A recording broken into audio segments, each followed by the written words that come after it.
warahmatullahi wabarakatuh. Segala puji bagi Allah Subhanahu wa Ta'ala, Tuhan semesta alam yang telah memberikan rahmat, hidayah, dan kesehatan kita pada sampai saat ini. Perkenalkan, nama saya Muhammad Julfa Alinsah, mahasiswa hukum Universitas Muhammadiyah Kota Bumi dengan NPM 1702 Yang pertama saya akan menjelaskan hukum cybercrime.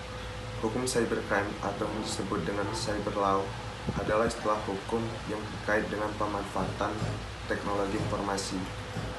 Istilah hukum cyber digunakan dalam tulisan ini dan dilandasi pemikiran bahwa cyber jika diidentikan dengan dunia maya akan cukup menghadapi persoalan. Ketika terkait dengan pembuktian dan penegakannya, mengingat para penegak hukum akan menghadapi kesulitan jika harus membuktikan suatu persoalan yang diasumsikan sebagai maya, sesuatu yang tidak terlihat dan semu. Cyber law sendiri adalah hukum yang khusus berlaku di dunia cyber secara kejahatan di internet, namun juga aturan dan melindungi para pelaku e-commerce, e-learning, pemegang hak cipta, rahasia dagang paten, e-signature, dan masih banyak lagi. Lalu yang pertama, bentuk kejahatan cyber atau yang disebut unauthorized access to computer system and service. Kejahatan yang dilakukan dengan memasuki atau menyusup ke dalam suatu jaringan komputer secara tidak sah, tanpa izin atau tanpa sepengetahuan pemikir sistem jaringan komputer. Melakukannya dengan maksud sabotase ataupun pencurian informasi penting dan rahasia. Yang kedua, illegal content merupakan kejahatan dengan memasukkan data atau informasi ke internet tentang suatu hal yang tidak benar, tidak etis, dianggap melanggar hukum atau mengganggu ketertiban umum. Selanjutnya, data forgery merupakan kejahatan dengan memalsukan data pada dokumen-dokumen penting dan tersimpan sebagai sepritasi dokumen melalui internet.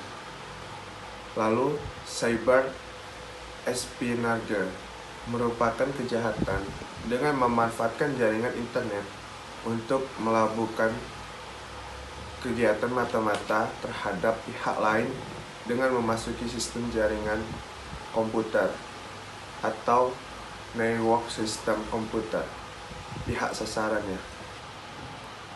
Lalu, cyber sabotage and extortion. Kejahatan ini dilakukan dengan membuat gangguan, perusakan, atau penghancuran terhadap suatu data, program komputer, atau sistem jaringan komputer yang terhubung dengan internet.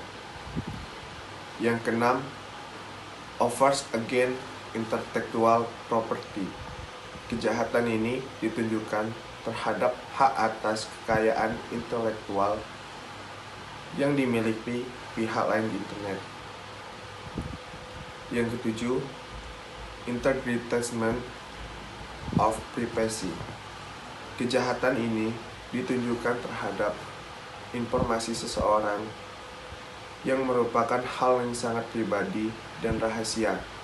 Kejahatan ini biasanya ditunjukkan terhadap keterangan pribadi seseorang yang tersimpan pada formulir data pribadi tersimpan secara komputer yang apabila diketahui oleh orang lain, maka data merugikan korban secara material maupun imaterial.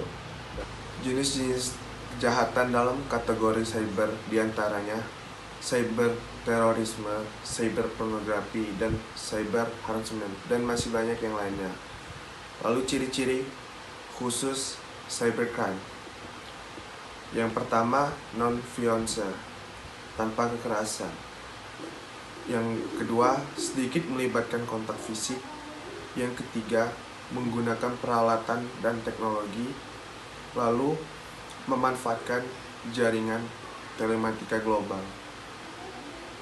Lalu saya akan menjelaskan kutipan dari buku Bapak dari pengantar hukum cybercrime. Di bab 3, kejahatan cyber. Kejahatan cyber merupakan perbuatan antisosial tidak hanya terjadi di lingkungan masyarakat atau negara sedang berkembang, tetapi juga masyarakat atau negara yang sudah maju. Secara umum, yang dimaksud kejahatan komputer atau kejahatan dunia cyber adalah upaya untuk memasuki atau menggunakan fasilitas komputer atau jaringan komputer tanpa izin dengan perubahan atau kerusakan pada fasilitas komputer yang dimasuki. Salah satu penyalahgunaan kartu kredit. Kehadiran kartu kredit sering disalahgunakan. Hal ini dapat ditinjau dari dua aspek. Yang pertama, aspek hukum perdata. Dalam ruang lingkup hukum, perjanjian sebagai perbuatan poin prestasi. Misalnya menggunakan kartu kredit secara tanpa hak dan tidak sebagaimana lazimnya. Yang kedua, dari sifat hukum pidana berupa kejahatan dengan menggunakan sarana kartu kredit, dikenal dengan istilah carding. Carding adalah kejahatan dengan menggunakan teknologi komputer dan merupakan penyalahgunaan kartu kredit dengan menggunakan internet dan dilakukan secara online. Lalu yang nomor 3, kasus ITE yang berada di Lampung Utara. Kasus UU-ITE di Lampung Utara adalah salah satu kasusnya adalah kasus pencemaran nama baik dengan tersangka berinisial GDR, warga Dusun Batu Retno, Desa Batu Raja, Kecamatan Sungai Utara. Terdakwa GDR sebagaimana diatur dan diancam pidana dalam pasal 27 ayat 3 Jo pasal 45 ayat 3 Undang-Undang Nomor 19 Tahun 2016 Nomor 11 Tahun 2008 tentang ITE. Terdakwa juga dijerat dengan pasal 36 Jo pasal 51 ayat 2 dan perbuatan terdakwa sebagaimana diatur dan diancam pidana dalam pasal 310 KUHP pidana.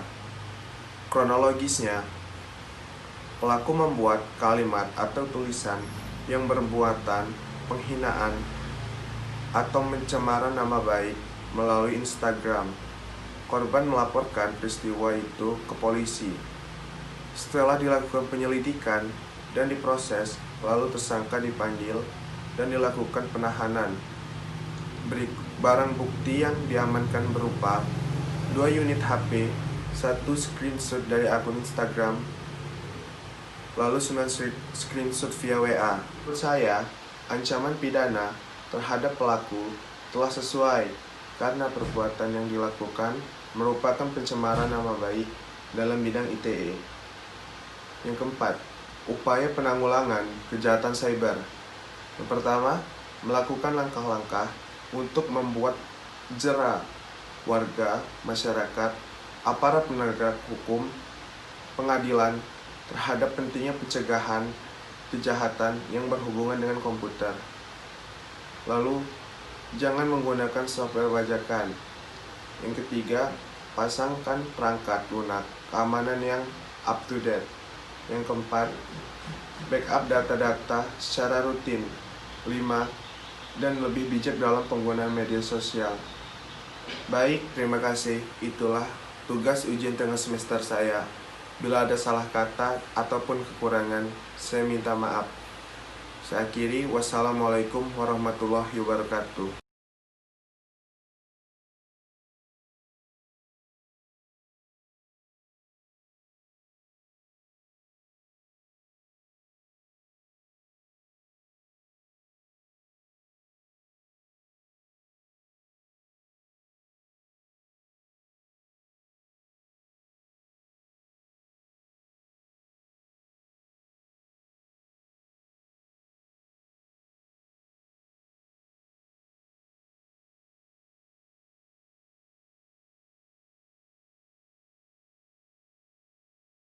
Dengan pemikiran bahwa cyber